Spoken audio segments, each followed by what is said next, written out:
watching the station covering all of the DMV. This is DC News Now. Good morning. A cooler start as you step outside this morning, but get ready. A big warm up is headed our way. It is now 6 o'clock on a Thursday morning. Thank you for starting your morning with us here on DC News Now. I'm Tanaya Wright. I'm Corey James. Good morning to you. Shanika's keeping an eye on the roads this morning. She's going to have the latest on that in just a second. Meteorologist Jackie Lair also monitoring the forecast this morning, and things are cool for folks who are heading out. Yeah, not quite as warm as what we started off with yesterday morning. And overall high temperatures today. It also will be on the cooler side of things. Those current temperatures, those are in the 40s and 50s at this hour. Currently 54 in DC. We're into those mid to upper 40s farther off towards the north. The radar, though, still have a few showers that are bubbling up across southern Maryland. Those will continue to lift their way out, and we'll see drier conditions as we look ahead towards the rest of the day today and for the rest of the area. Just starting off with some clouds this morning. Should see those dissipate later on. High temperatures, upper 50s to lower 60s out there for your Thursday afternoon. Friday, a little bit warmer, a bit more of the sunshine, but we'll see highs tomorrow, middle 60s. But then we're looking at a warming trend through the weekend. Latest details on those numbers coming up. But Shanika's back with a look at those roadways. How's traffic? All right, good morning. Well, we had a mess along 95 heading southbound right near the interchange near 650, but they did clear that up. I know they moved that to the shoulder. You should be good to go. Now looking at the Capitol Beltway overall, things are very smooth out there, just how we like things. The ICC 200 and the 270 spur. If you're heading over the American Legion Bridge into Virginia, your inner and outer loop there looks really nice. So Branch Avenue, there is a crash, but I'm not seeing much of an issue. That's approaching Allentown Road, heading northbound right before the Beltway. Just watch for flashing lights in that area.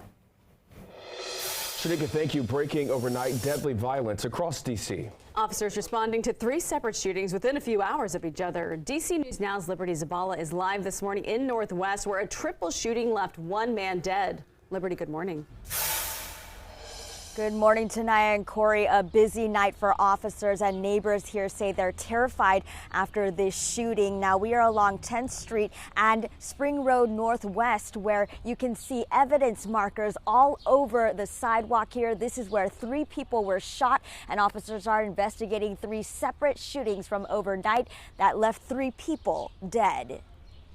Police responded to this shooting in Northwest D.C. just after midnight, within hours of responding to another shooting on Bruce Place and another one on Sheriff Road Northeast. First, Metropolitan Police were called to the area of Bruce Place and Anger Place Southeast just before 11 last night.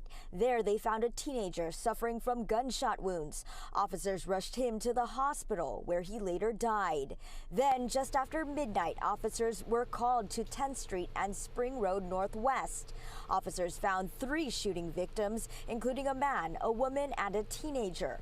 The man was pronounced dead at the scene. The woman and teenager were rushed to the hospital. Both were conscious and breathing. Finally, officers rushed to the scene of the 4500 block of Sheriff Road Northeast for a shooting involving 1 man suffering from gunshot wounds. He was rushed to the hospital, where he later died. We spoke to 1 man in Northwest who did not wish to go on camera and says he now feels unsafe in his own neighborhood. I'm scared to even come outside now. I mean, especially at night, because if you're doing it at night, I get off work, you know, different times of hours, and it's hard to get parking spaces. So parking around there on that side is real dangerous. I didn't know it was that dangerous. So I don't even know what to do now. I'm scared.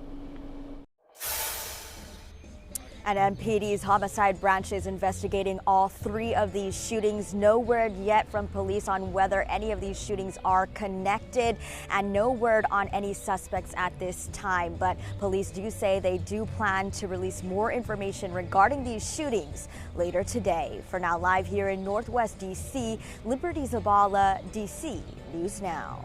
Liberty, thank you. Time right now is 6:04. D.C. police are searching for this man right here on your screen. 29-year-old Alante Partlow is accused of shooting and injuring a man and his 5-year-old daughter. The shooting happened late Tuesday night on North Capitol Street.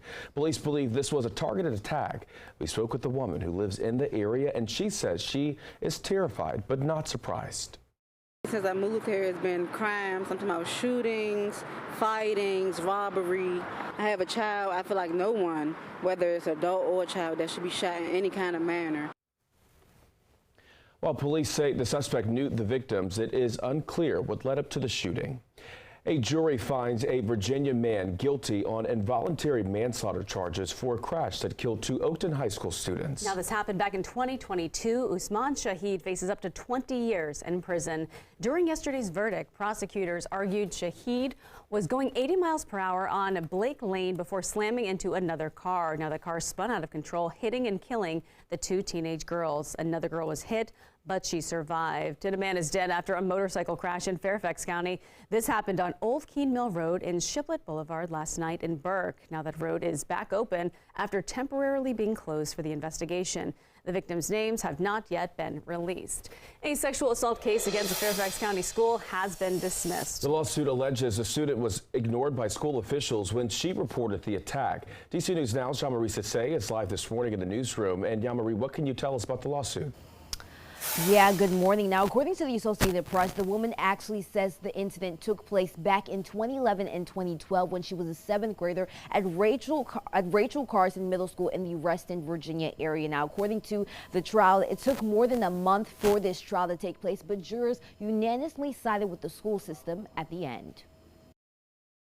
A lawsuit was filed back in 2019, nearly 7 years after an alleged sexual assault happened. The woman, who was in the 7th grade during the time of the alleged incident, says she was raped multiple times inside and outside of Rachel Carson Middle School in Reston by a 13-year-old boy who was in the 8th grade. And she says when she tried to report it, school officials ignored her. But lawyers for the school system say, based on social media posts, the 2 were boyfriend and girlfriend and willingly engaged in sexual acts. They also provided evidence of text messages of the plaintiff sending "I love you" messages during the time these incidents supposedly took place. But in court, the woman denied sending most of those messages, and she said she was forced by her attacker to send some of the messages to ensure no one would believe her. Lawyers for the school system also say she only claimed it was rape after her alleged attacker broke up with her and after her mother found an inappropriate sexual voicemail and alerted school officials. Now, ultimately, the jury sided with the school system. In a statement, the Fairfax County Public School Board says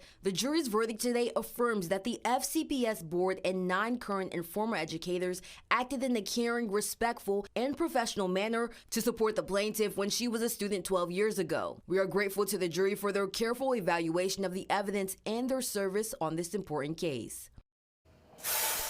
Now, in a statement, one of her lawyers says they are disappointed in the outcome of this verdict, but they did applaud the woman for coming forward and speaking out and fighting for justice. We're now reporting live in the newsroom. I'm Yamari Sase, DC News Now. Thank you, Yamari. Maryland will soon have a new state superintendent of schools. The state's Board of Education unanimously agreed to appoint Dr. Carrie M. Wright to the position. Wright has served as the interim state superintendent since October. Wright says she is honored to be chosen and that, quote, "Growing up in Maryland, I know how good our schools are and how much better they can be." Her term will officially start in July. And Montgomery County Police are speaking out about a recent threat to student safety. Police say there have been 150 school threats so far this year, and while none of these threats have been carried out, officials say it is a disruption happening almost weekly. One officer says he believes a change in Maryland law is partially to blame. That law prevents children under 13 from being charged with most crimes. The kids that we have interviewed or spoken to, like I said earlier, they say, we know nothing's going to happen to us. I just want parents to talk to their kids. I think that's really the most important thing, and just remind them of the consequences. Having one of my folks show up at your door, that's not a great thing. And that officer says the Montgomery County Police Department created a unit last year specifically tasked with investigating school threats. Many DMV natives are hoping to hear their names called in this week's NFL Draft. The first local defensive player off the board is likely going to be Chop Robinson from Gaithersburg. Now, he is going to be the first Quince Orchard High School grad to be drafted by an NFL team. It's going to knock me off my feet. I'm going to be crying. I'm going to be, just smile on my face.